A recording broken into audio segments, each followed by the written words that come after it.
शायद अगली लाइन से समझा सकूं। प्रिंसिपल्स कुछ बताता हूं, 3 प्रिंसिपल, 3 सिद्धांत साथ लेके जाइएगा। Number 1, I'm not saying everybody who believed that I'll become a champion, but without believing, you cannot become a champion. मैं नहीं कह रहा कि बिलीव करने से आप चैंपियन हो जाएंगे, लेकिन नहीं करने से आप चैंपियन नहीं होने वाला, ये 100% गारंटी है। Principle number 2, very important. Positive thinking does not guarantee success, but negative thinking guaranteed failure. Positive thinking से सक्सेस मिलेगा इसका कोई गारंटी, लेकिन गलत सोचने पर फेल होंगे इसकी 100%। और तीसरी सबसे इंपॉर्टेंट प्रिंसिपल है, साथ लेके जाइए, rain will fill the size of vessel you have.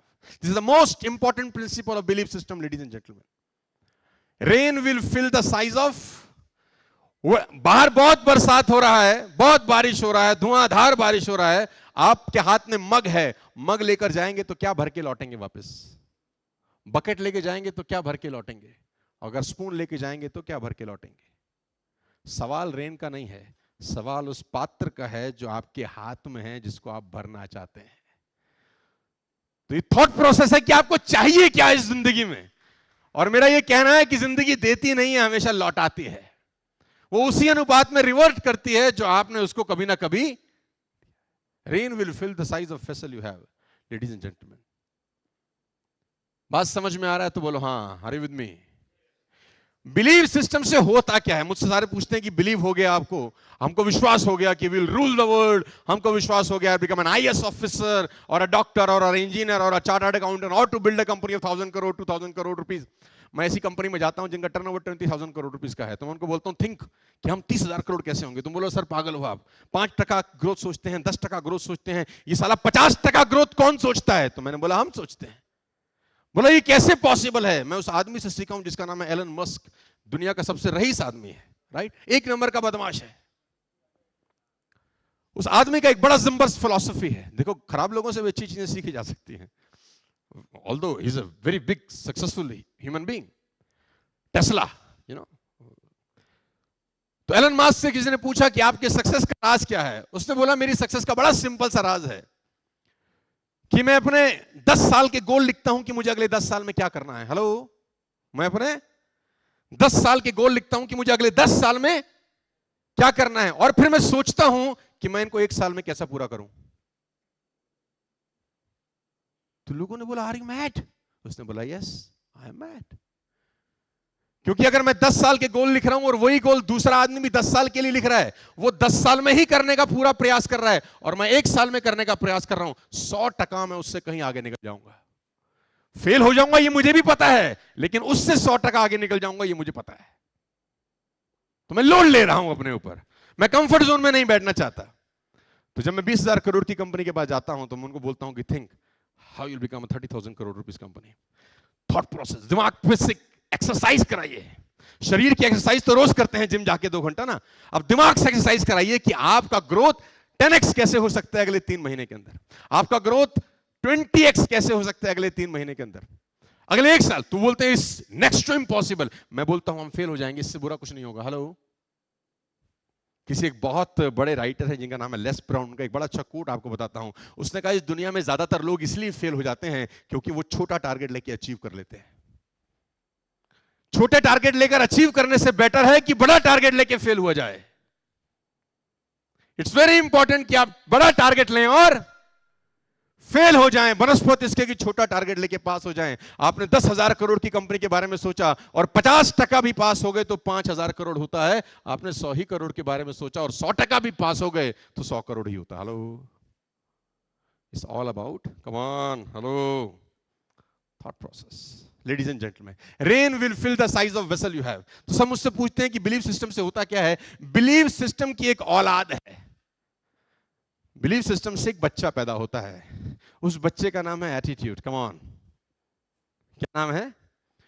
जब आपको बिलीव होता है ना कि yes I will do it, मैं ये कर जाऊंगा, साला आपका एटीट्यूड चेंज हो जाता है, आपका बॉडी लैंग्वेज बदल जाता है, आपकी टोन चेंज हो जाती है, इवन आपका हैंड शेक करने का पैटर्न चेंज हो जाता है। आप मिलिए लोगों से, इर्द गिर्द में लोगों से मिलिए जो डिमोटिवेटेड हैं, जो ढीले ढाले हैं, जिंदगी में कुछ टारगेट गोल सेटिंग नहीं है, आप उनसे हाथ मिलाइए, वो हाथ मिलाएंगे नहीं, वो हाथ दे देंगे, आप ही मिला लो। बोले उनसे नाम पूछिए, क्या नाम है? सुमित। अरे बाप ने इतनी मोहब्बत से रखा है भाई, कॉन्फिडेंस नहीं। गाइस, बिलीव सिस्टम का एक औलाद है जिसको बोलते हैं एटीट्यूड।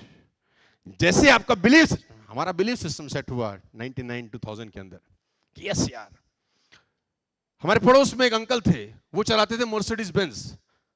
तो अपने को ये लगता था कि जब ये अंकल जी मर्सिडीज चला सकते हैं तो हम भी कम ऑन चला सकते। तो मेरे पापा ने बोला ये बहुत बड़े इंडस्ट्रियलिस्ट हैं, इनके पास बहुत पैसे हैं। तो मैंने बोला ये माँ के पेट से थोड़ी लाए थे, ये भी तो यही मार्केट में ग्रो हुए, अगर ये कर सकते हैं तो पापा। और धीरे धीरे धीरे धीरे करते हुए एम्पायर खड़े होकर एक चीज बना ली हमने। एटीट्यूड बहुत इंपॉर्टेंट रोल प्ले करता है। एक एग्जांपल देता हूं, सुनना चाहेंगे तो बोलिए हाँ। बहुत फेवरेट एग्जांपल है मेरा, कम से कम 100 200 500 बार दे चुका हूं। हाँ बोलेंगे तो सुनाऊंगा, क्योंकि आप ना बोलते तो सुनाता हूं मैं फिर भी। आप में से कितने लोगों ने जंगल सफारी किया है कभी? Everybody must. मैं भी जिस रास्ते से आया वो तो पूरा जंगल टाइप रास्ता है यार, है खतरनाक, दिख ना जाए मैंने कहा कुछ। आप लोग जंगल गए हैं? Come on. सबसे तेज कौन सा जानवर दौड़ता है जंगल में? श्योर।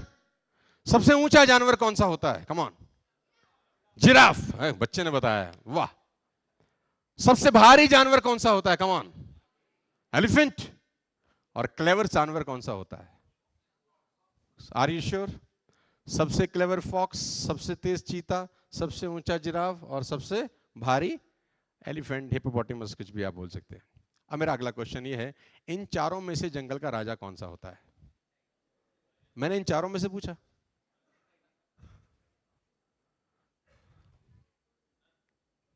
यानी राजा होने के लिए कोई क्वालिटी लगती ही नहीं है ना। If you want to become a king of the kingdom, you don't need any. इसीलिए मैं कहता हूं कि स्कूल में 90% बातें जो पढ़ाई जाती हैं वो जिंदगी में काम नहीं आती, और जिंदगी में जो 90% बातें काम आती हैं वो स्कूल में पढ़ाई नहीं जाती। क्या चीज चाहिए होता है जानते हैं? एटीट्यूड। तो शेर से किसी ने पूछा कि महाराज, जंगल के राजे आप क्यों हैं? ना तो आप सबसे फुर्तीला हैं, ना सबसे ऊंचे, ना सबसे भारी, ना सबसे क्लेवर, ऐसा कोई क्वालिटी आपके अंदर तो देखने में एक बड़ी बिल्ली है बस। इफ यू सीक इजीली तो आपको लगेगा एक बड़ी बिल्ली है, दैट्स इट। लेकिन साला सबकी फाड़ रखी है आपने। बोले हाँ क्यों है आप जंगल का राजा? उसने बोला कान लाओ तो बताता हूं, शो मी योर ईयर। तो कान लेके आया। उसने बोला मैं जंगल का राजा इसलिए हूं क्योंकि मुझे लगता है कि मैं जंगल का राजा हूं, because I believe I am the king of the. अच्छा आप अंदाजा लगाइए, देखिए कुदरत कितना कुछ सिखाती है। आप सोचिए, आंख बंद करके सोचिए, साला हाथी डरता है शेर से। हाथी का साइज देखो आप, हाथी की ताकत तो देखो। अगर हाथी अपना पैर शेर पे रख दे, ये उठ पाएंगे बाबूजी? सोचिए आप एक मिनट के लिए, क्या उठ पाएगा? अगर वो अपनी सूंड में लपेट के फेंके तो महाराज 20 फीट दूर जाके गिरेंगे, if I am not wrong. Hello. बावजूद इसके शेर रूल कर रहा है। एलिफेंट ने लॉयन को देखा, जंगल में क्रॉसिंग हुई, और लॉयन ने एलिफेंट को देखा, आंखों ही आंखों में इशारा हो गया, बैठे बैठे जीने का सहारा हो गया। दोनों ने देखा एक दूसरे को। तो जैसे एलिफेंट ने लॉयन को देखा, एलिफेंट के दिमाग में एक थॉट आया, पूछे क्या? ईटर, ये साला मुझे अब खाएगा। डिफेंसिव मोड में चला गया। और लॉयन ने जैसे एलिफेंट को देखा, इसके दिमाग में भी एक थॉट आया, छोटी बिल्ली है देखो, लंच, आज निपटा देंगे अपन। आप कल्पना करिए उसके थॉट प्रोसेस के बारे में।